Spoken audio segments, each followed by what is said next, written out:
So for today's video, I do want to speak about Hansi Flick's FC Barcelona this season, because I do think that after playing so many matches already in the Champions League, in La Liga, and also in the Copa del Rey, we do have a better understanding on how Barcelona do approach their games. I'm going to be explaining our strengths, our weaknesses, and how we can improve moving forward, because I do think that this Barcelona team can get much better. Yes, we are a team that is pure chaos, right? We have these matches when we're like, oh my god, bro, like we scored this amount of goals, but they also scored that amount of goals. What's going on here? It's chaos. But I do think that moving forward, we need to learn how to control the chaos. So let me explain. Hansi Flick's FC Barcelona is tremendously offensive, vertical, and aggressive when pressing teams. And it's a team that maintains its style regardless of the score. It does not matter if we're down 2-0, if we're up 3-0, or if we're up 7-1, or we're down 4-0. It does not matter. Barcelona approach the exact same type of attacking play. Offensive, vertical, aggressive. It is those three characteristics. And so in some sense, it does create this aura of invincibility.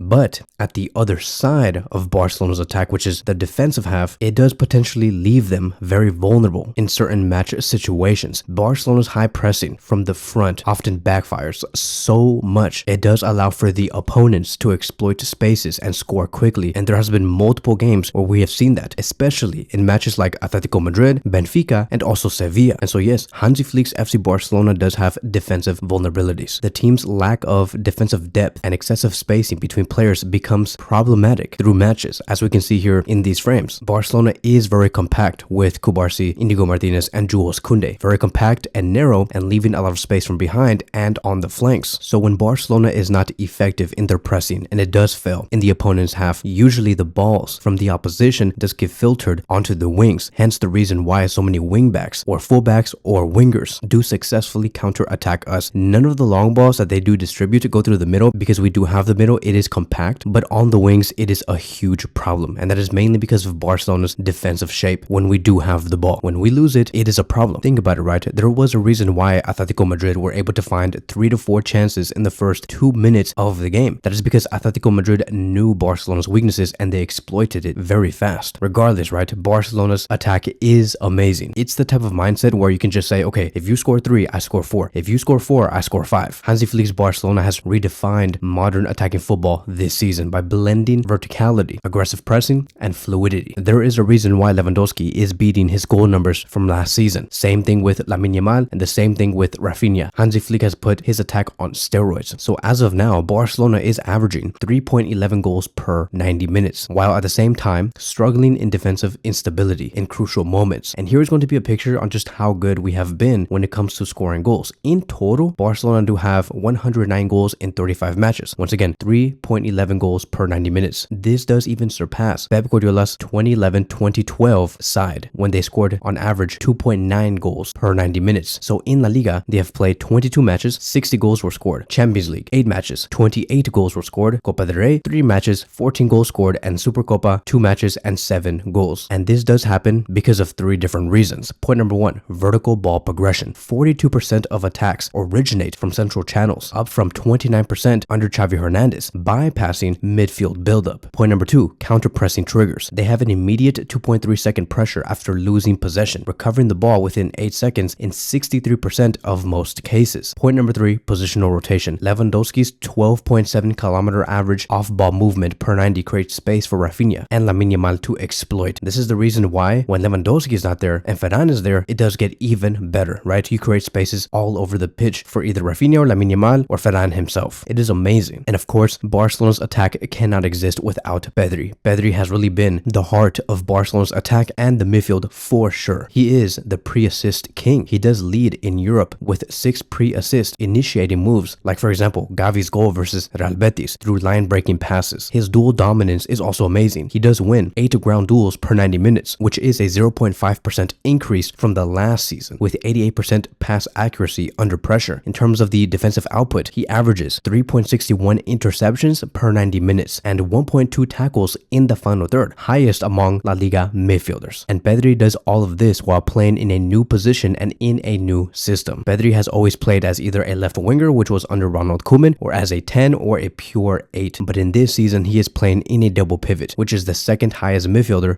within our midfield 3. But ultimately, it does come down to Barcelona being exploited at the back. To give you guys another example, Hansi Flick's Barcelona usually like using a 3-4-3 pre-pressing trap where Barcelona commit 7 players, and they did this against Benfica. They had Benfica on the right channel in the second minute, but they allowed Pavlidis to exploit and vacate central spaces. It was very easy. Honestly, Benfica probably had one of the answers to defeat us now that I think about it, right? We look at the past few matches that we have played. We were able to defeat multiple teams, but in matches like Atletico Madrid or Benfica, if you really actually look at their game plan, you can just see that their intentions were just 110% correct. They knew what they needed to do, hence the reason why they were able to score 4 goals against us. Luckily for Barcelona against Benfica, we scored 5 because Benfica's defense was not as good as Atletico Madrid, and that is why against Atletico Madrid we scored 4 goals. But this model, it is in some capacity unsustainable. It can be improved. I really do think that Hansi Flick will improve the game model, because looking back at the match again against Benfica, we overcame a 4-2 deficit through Rafinha's 93rd minute winner, right? It was amazing. We showed the elite mentality. We were really able to get the best out of our attack, but it is unsustainable when it comes to knockout rounds because it's not always going to be like that. Barcelona were required to have a 3.7 expected goal rate to score 5 goals. Benfica had an expected goal rate of 2.1. It's just not sustainable because we barely beat them by just 1 goal. So here's going to be a few ideas on what I believe Barcelona should do in order for them to improve their game and make sure that things don't just go in complete chaos and,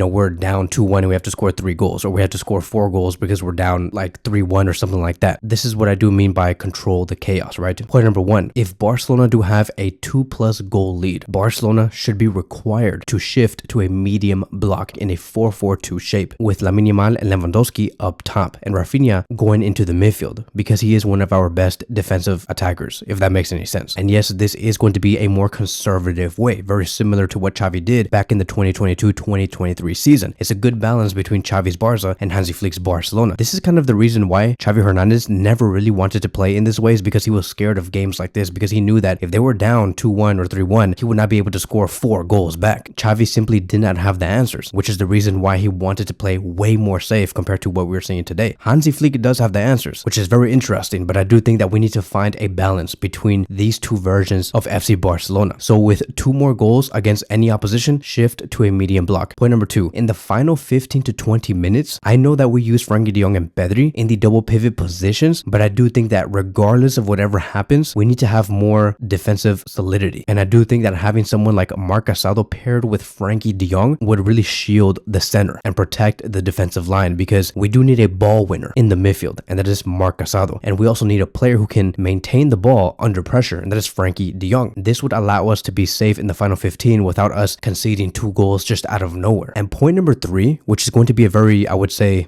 no duh type of moment, but I would say try to include Araujo more. I know that Araujo is probably not fit, or Araujo is just not ready and Hansi Flick does not want to use him. I don't know what Flick thinks about Ronald Araujo, but bro, when I saw Jules Koundé just gassed the hell out in those last 10 to 15 minutes, I'm like, just place Araujo there. Araujo can play on the right back position. I do think that we need to have more rotation at the back, and Araujo should be the player that can rotate with either Kubarsi if he's tired, Inigo Martinez if he's tired, or Jules Koundé if he's tired. Knowing that Barcelona do suffer a lot on the wings when we do have the ball and we're so high up, it does require for, let's just say for example, Jules Koundé to run back. We have seen that multiple times. So when we know that, and we know that's happening in the last 10 to 15 minutes, the ideal player to have in that area of the pitch, which is the right center back position basically, is to have Araujo with his high athleticism, his ability to track back very fast and win all the balls. That is where Araujo excels over Jules Koundé. It is the ability to press wide, or wide pressing, whatever you want to call it. If Hansi Flick can focus on those 3 things, Barcelona's game plan would be much better. I promise you guys. Literally, somebody send this video to Hansi Flick and have him implement this at least once, because I know it's going to work. I have nothing to say about the attack. The attack is just amazing, right? Nobody else can do what Hansi Flick has been able to do in the final third. But at the back, that is where there is problems. There is also game management problems in the final 15 to 20 minutes, and the correct players need to be implemented in as well. So I do believe that Barcelona will get things correct. I mean, this is a season where we saw Barcelona score 9 goals in total against Real Madrid across 2 Clásicos, yet we're dropping points against Celta Vigo through a late collapse. So things do need to be assessed, and hopefully they get assessed quickly. And just to make it very clear, I'm not trying to say that Hansi Flick's philosophy is trash or something. This is just strategic tweaks rather than just a philosophical abandonment. It's not that. Just small little modifications that can be fixed on the short term. So that is it. That is going to be wrapping up today's video. Thank you guys so much for watching, and I'll see you guys in the next one.